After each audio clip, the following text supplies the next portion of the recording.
c'était extrêmement douloureux que d'être physiquement vivant, mais à l'intérieur complètement détruit.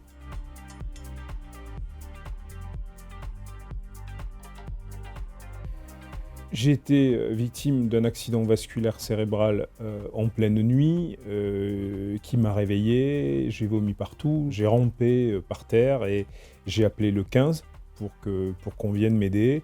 Les pompiers sont arrivés et à la suite de ça, j'ai été transféré à l'hôpital le plus proche de la maison.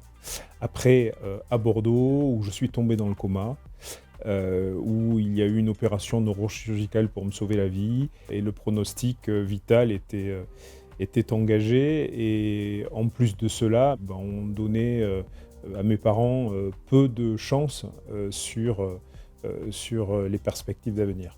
Il se trouve que j'ai fait l'AVC sur le cervelet qui s'est mis à gonfler et il y a eu pour conséquence une compression du tronc cérébral qui empêchait l'alimentation correcte du sang dans le cerveau.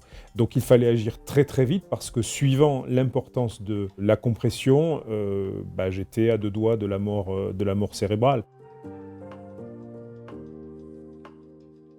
Après, quand j'ai réouvert les yeux, même si pour mes proches j'étais en vie, donc tout le monde était soulagé, moi j'ai découvert ce qu'était l'accident vasculaire cérébral, ce qu'étaient les conséquences de l'accident vasculaire cérébral. Je ne savais plus ni écrire, ni marcher correctement. Et à ce moment-là, j'ai compris que ma vie était finie, en fait.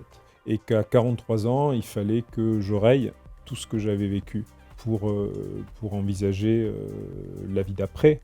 Et il se trouve que pendant ma rééducation, j'ai accepté de marcher pour aider les kinés qui étaient en train de faire une étude.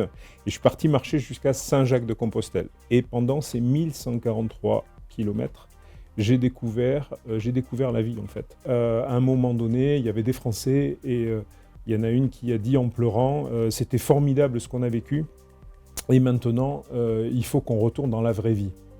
Et en fait, je me suis rendu compte que j'avais plus de vraie vie. J'avais envie d'une vie belle, qui a du sens, et en ne faisant aucune concession sur des valeurs. J'ai 52 ans et j'ai encore des choses à faire, de belles choses, d'être utile pour d'autres, au niveau de l'association AVC Tous Concernés, par exemple. Et puis, je rencontre plein de gens qui ont vécu ce que j'ai vécu il y a 8 ans. La solitude, l'incompréhension, l'acceptation de choses qui physiquement ne sont plus possibles, psychologiquement ne sont plus possibles, socialement ne sont plus possibles.